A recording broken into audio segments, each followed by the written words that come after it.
Well, Razorback fans, the question has been posed to me. Is this a must-win game for Arkansas? I guess we're going to have to talk about it. We'll also dive into the final predictions of Arkansas and Mississippi State upcoming this Saturday, as well as go around the SEC and look at some of the other matchups this weekend, all coming up on the Locked On Razorbacks podcast. You are Locked On Razorbacks, your daily podcast on the Arkansas Razorbacks, part of the Locked On Podcast Network, your team every day. And welcome into Locked On Razorbacks podcast. I am your host, John Nabors. I am also the host of Out of Bounds. You can catch every weekday afternoon from 1 to 4 on 1037 The Buzz and 1037thebuzz.com. Today's episode is brought to you by Underdog Fantasy. Sign up on underdogfantasy.com with promo code Locked On and get your first deposit doubled up to $100. Hope everybody's having a wonderful Friday as we finally have made it. We can finally start getting ready for the weekend, which I know it's kind of nice for me. I'm not making the trip to Starkville. So I've gone to every football game so far this year. So it'll be nice to kind of relax a little bit and just be able to watch the game from the comfort of my own home or maybe go to a friend's house, something like that. But still, it's going to be nice from that aspect, especially with the early games. I've always said I've hated 11 a.m. games, except when they're road games. When they're road games, I'm not going to be there. I am all about those 11 a.m. games because you watch them in the morning, you get done, you get over with, and then you can go about the rest of your afternoon, usually pretty depressed and upset. So, but hopefully that's not the case this weekend. But this was a question that was asked to me from one of the listeners, actually, who DM'd me on Twitter and just wanted me to discuss it, which I don't like. I get a lot of people that tweet in or message me or anything about stuff they want me to discuss on the podcast. And I try to do all of that. I try to make that work, but sometimes, it just kind of depends on timing and everything like that. But I thought it was kind of an interesting question because I always laugh at the term or the phrase of must-win games. Is this a must-win game for Arkansas? Is this, what do they have to win this game? If they don't win this game, then is it over? Is it start to all come crumbling down? All the yada, yada, yada, all that stuff. And I usually really detest the must-win game because especially when it's like early part of the year. Like if it's a must-win game to me is like postseason games, obviously. That's a must-win game. Or a game where, something is directly on the line. The SEC West Division crown or, the standings in the SEC that you take that next step and you take over first or whatever. Like those are the must-win games. But when you start talking about in the first part of the season, a must-win game against a team of like Mississippi State, like what are you having to? What's the must-win element of it?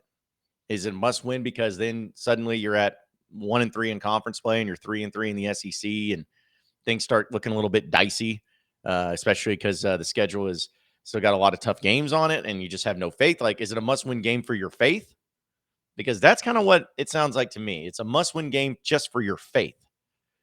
I don't like those. I don't like looking at it in that perspective. And here's why.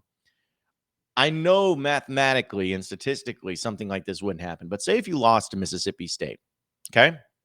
You lost to Mississippi State and you're 3-3. And it's the halfway point of the season. And then in the final half of the season, you go 6-0. And you finish 9-3. You had one game better than what you did last regular season. I think everybody would have signed up for that before the season started. But suddenly that must-win game against Mississippi State, that didn't cost you anything. Like, it just cost you a game, cost you a win, but it doesn't, like, as far as the entire season goes, that wasn't the difference in you winning the SEC or not winning the SEC. It may have been the difference in you getting to one bowl game or the other, but at the end of the day, sometimes even the better bowl games aren't exactly the better bowl games, if you know what I mean. So I don't look at this game as a must-win. It's a tough one. Now, if KJ Jefferson, which I'm wearing KJ's shirt, thanks to just want to make sure everybody saw it. I'm wearing KJ's shirt because I know he's not. I just have this feeling he's probably not going to play, and I just think that without him playing, and this is nothing against Malik Hornsby or Cade Fortin or whoever, I just don't like Arkansas's chances. And that's not just an Arkansas thing. That's most teams' things. Like, unless you're like Alabama, more often than not, you can't just roll in with the backup quarterback on the road in the SEC against a quality team and win. Like, how many other teams can do that? I get like Alabama maybe can, maybe Georgia could. But when you talk about the rest of the SEC, like nobody could do that. Like, I don't think Tennessee looks really good right now. I don't think they could do it with the backup quarterback. I don't think Ole Miss could do it with a backup quarterback. I don't think Mississippi State could do it with a backup quarterback. So to me, that's the biggest element of this. And that's why I'm not feeling great about going into the game. That's also why I feel like it's dumb to say it's a must win. If KJ was 100% healthy and you were going into this game, I would feel like you would need to win this game. Like, this should be a game you should win. Mississippi State's a good team and all, but I still feel like you could be a better team for that. You could at least hang with them, maybe score just as much. I feel like that could be at least a little bit of the elements of it too. But at the end of the day, you don't have him, or at least that's my gut feeling. My gut feeling is that he's not going to play. Hope he does, but that's why I think it's weird and dumb to say if it would be a must win, because nobody is going to be expecting you to go in there with a backup quarterback and win. Now, if you did, that would be awesome. That would be absolutely awesome. Like, I think that would be a really monumental turnaround moment for this team to get back on the winning track, where not only do they win the game, but they go in with a backup quarterback and take care of business against a good SEC team on the road. Like, to me, that would be just electric. But the expectation is not there. I mean, the Vegas line has moved to 9.5 points last time I checked. It may even be higher, but it started at like 5.5. I think I heard Trey Biddy say the other day when he was on Drive Time Sports that he had saw it at 3.5, maybe, or 4.5, like when it first opened. I was like, whoa, jeez. But it's been moving pretty fast in the regard of towards Mississippi State pretty heavily, and a lot of that has to do with the uncertainty of KJ Jefferson's status. So I think that if Arkansas can just keep it competitive, I think if Arkansas can just go in there and at least make it interesting. No one wants to hear that, but that'll at least show that, there's still some fight left in this team. I know that they're down a little bit now. I still think the A&M loss is the most hurtful one of all time. But you're like losing to Bama is no shame, but you still have opportunities to make up for it. Like, if you go on the road and beat Mississippi State with a backup quarterback, you make up for that A&M game in a way. Because honestly, I thought that the A&M, Mississippi State, BYU, not so much. I was thinking more A&M, Mississippi State, and that's not against BYU. You could still lose that game. But the game of A&M and Mississippi State, I thought those were going to be the two ones besides Bama that would probably end up being a loss. So if you end up taking care of business against Mississippi State, at least offsets that A&M loss. And then suddenly you have a little bit more confidence and the momentum going into BYU. So, but if you don't lose this game, or if you lose this game and you're 3-3, I'm not giving up on the season. I don't think that it's a failure, because with the rest of the way, BYU will be tough. You hit your bye week. Auburn on the road, you should win. You should beat Liberty. You should beat LSU at home. I think you should win that game. LSU's not a great team, but I think you should win that game. Ole Miss will be weird. I still don't think they're a great team either, but we'll know more about them as the weeks go on when they actually get into the tough part of their schedule. And then at Missouri, you should win. Like, you'll still have a lot of winnable games, and getting back to 8-4, maybe even 9-3 could happen. But if you win this game, it's going to really energize the rest of the fan base and the team to feel really good about their chances going forward in this one. So, but no, it's not a must-win game for Arkansas. It's the whole point of this. It's not a must-win game. It's more of a game to where if you win it, it'll be a huge little boost of energy that'll get you going into that BYU game. If you lose it, then it's hard to win with your backup quarterback on the road in the SEC. So can't really fault anybody for that. But we'll see how it all goes down. We'll get into our final predictions here in just a second. But first, this episode is brought to you by Underdog Fantasy, the easiest place to spice up your college football season, and it's extremely easy. Now, I know that that's something that means a lot to people when it comes to how they handle their apps and their fantasy and everything, how convenient it is and how easy is it to deal with. Well, Underdog Fantasy, it's as easy as anything. They are one of the coolest fantasy football websites and apps that you can be able to use, because it makes it so easy. They have it in so many different states that you can choose from. They also got different players that you can choose from, whether it's college or NFL. They like to do the higher and lower, which is kind of a cool thing, because what you do is you go in, and then if you pick a quarterback, say if you had somebody in the NFL, say if like last night when he had Russell Wilson, which was, God, that was the worst game I've ever seen in my life. But if you would have had Russell Wilson at under 250 and a half yards, you would have won. Or if you would have had a higher record of over 250, you would have had it too. So you can just pick higher or lower. You can do interceptions, you can do rushing yards, attempts, whatever it is. You can just pick your player and do your stats, and it's really easy to do. You pick between 2 and 5 players across any team, not just your team. You can do it for any team, and they'll decide whether they finish higher or lower. It's one of the easiest fantasy games to play out there. You can win cold hard cash in each and every single game. So sign up with promo code Locked On, and Underdog will double your first deposit up to $100. Deposit $100, get $100 free. Go to UnderdogFantasy.com or find the Underdog Fantasy app in the App Store, Google Play Store. That's Underdog Fantasy, promo code Locked On, all one word. Get in on the college football pick'em action today.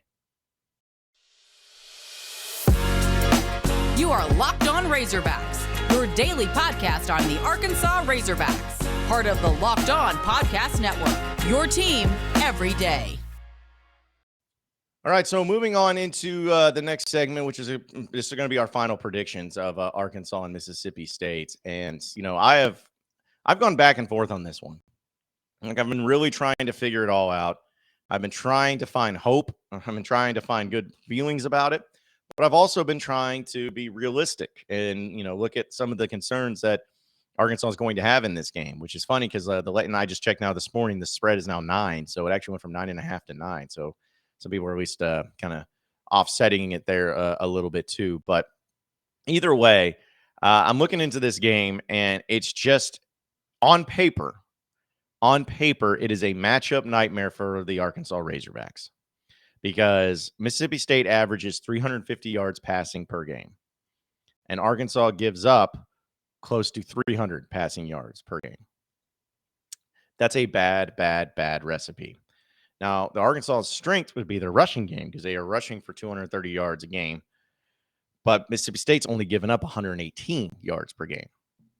So one of those two major stats, something's going to break in those. Like, something's either Mississippi State's going to go in and throw for 1 billion yards against Arkansas, or they're going to slow down the rushing attack for Arkansas. Either way, that could be a bad deal. That could be a bad combination, but it's about the combination and how you can just approach the game itself. For instance, Arkansas rushing attack, what if this is the time they go up against Mississippi State and really take care of business?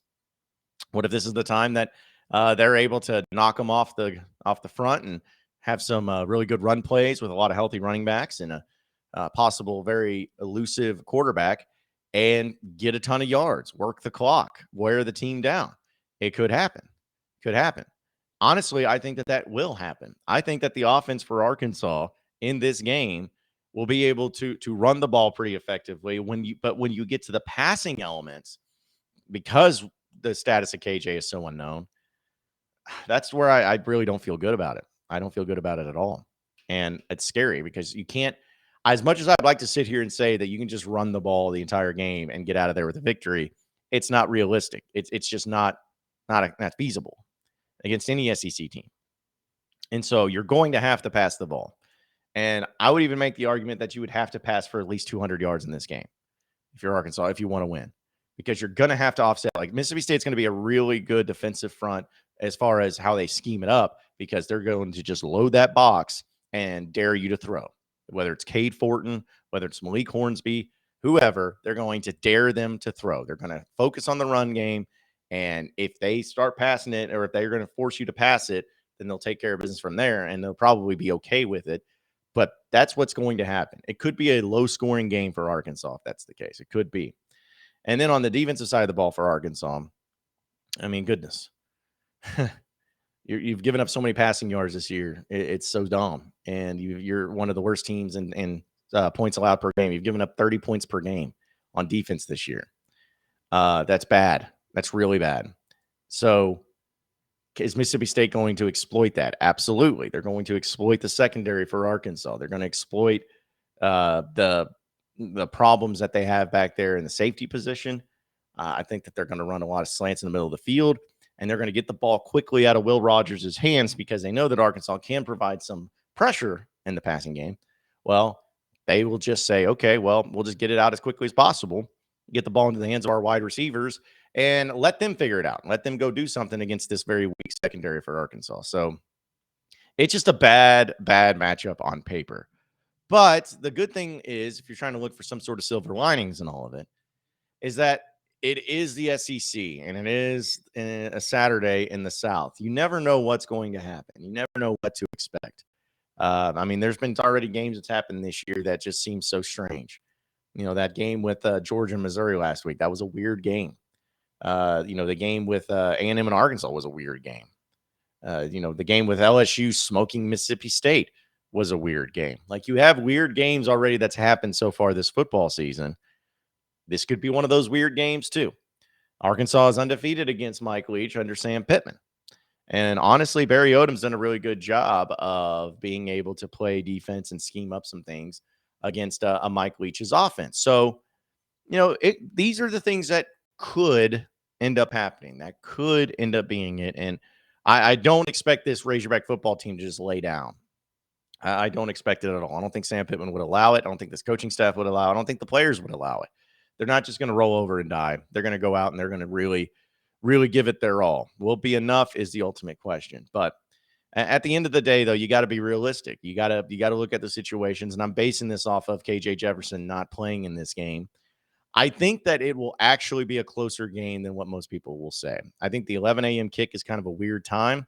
I think that there's going to be some success on the ground game for Arkansas. I think that at the end of the day, I think all these things into place will probably make the game at least a little bit more interesting than what people even realize. But at the end of the day, I just think that without KJ Jefferson at quarterback, with your issues in the secondary, especially dealing with the injuries still in the secondary, I think Mississippi State's going to beat you. But again, this is not me saying that the season's over, or I'm not going to get down on the team if they lose this game. It's not that. I still think there's reasons to be hopeful and optimistic that the end of the season could be really strong, especially the second half of the season, because you have some very, very winnable games. But just going on the road with a backup quarterback in the SEC against a top 25 team is not usually a recipe for success. So I don't like Arkansas's chances in this. I think they lose a close one in this one. Say something like, 31-27, 31-24 or something like that. They end up losing this one on the road, and they drop to 3-3. But tough game against BYU would be upcoming. We'll see what the status would be of KJ if he doesn't go in this game. What will be available for the next game too? Be the ultimate question. But overall, I wish I could. I wish I could predict Arkansas to win right now, but I just can't. I can't in good faith do it. I hope I'm wrong. I will gladly eat crow if I am wrong. But right now, it's just really tough to pick the Arkansas Razorbacks with a backup quarterback on the road. So we'll go around the SEC in our final segment here on the Locked On Razorbacks podcast. Stay tuned. You are Locked On Razorbacks, your daily podcast on the Arkansas Razorbacks, part of the Locked On Podcast Network, your team every day. All right, so final segment here on the Locked On Razorbacks podcast, looking at around the SEC. There's some intriguing games this weekend, some that probably should have been more intriguing than what they are, but they're not really much anymore. But still, we already talked about Arkansas, Mississippi State, which, by the way, if you want to go to this game, it's $11 is the cheapest ticket, which is the cheapest ticket in the SEC for a game this weekend. That's just pathetic. But either way, a few good games, though. Let's start with the good games. Tennessee LSU. This game is fascinating to me. Tennessee, I don't know how this ended up being an 11 a.m. game. Like, I guess that they wanted to, well, we'll talk about it later. But if I was an LSU fan or a Tennessee fan, I'd be pissed about this. An 11 a.m. game for the number 8 team versus the number 25 team. Come on now. I just don't buy it. And either way, Tennessee's favored by 3 points going into this game down in LSU. And honestly, if it was a night game, I may have feel better about LSU. But Tennessee just scores a lot. They score a lot of points. And they play with a reckless abandon in that front. They're averaging 48 points a game and only giving up 19. Now, granted, the only teams that they've beaten of note has been Florida and Pitt. Pitt, they won in overtime on the road, and they're okay, but they're not a great team. They've lost already. And then Florida ended up being more of a fraud game because they beat Utah in the beginning of the year. Everyone thought they were great, and then they ended up kind of taking a back seat there too. So that's not as great of a win, especially they only won by 5. But you got to give them credit. They're 4-0, and they're coming off of a bye, which is big. But I don't know. There's something about Tennessee I still don't trust just yet. But also, I don't really trust LSU. This game has a potential to get stupid. So I would think maybe that this game would be a close one. Maybe Tennessee ends up winning it just by a little bit. But I wouldn't be surprised if LSU won just because it's a weird matchup at that early morning slot. It's in Death Valley. Tennessee's a better team, but I don't know. There's still something about them I just don't trust. So another game, Florida, Missouri. Who cares? Good grief. Who cares about either one of those teams? Missouri is trash. Florida, this game's in Gainesville at 11 a.m. Florida's going to win that one. They're actually 11-point favorites in that one, too. I would take Florida in the points. 2:30 CBS game, which is dumb. That Tennessee LSU game should have been 2:30, but instead, because it's rivalry, you got to have Auburn and Georgia in this one. This game's in Athens, and Georgia's favored by 29.5 points.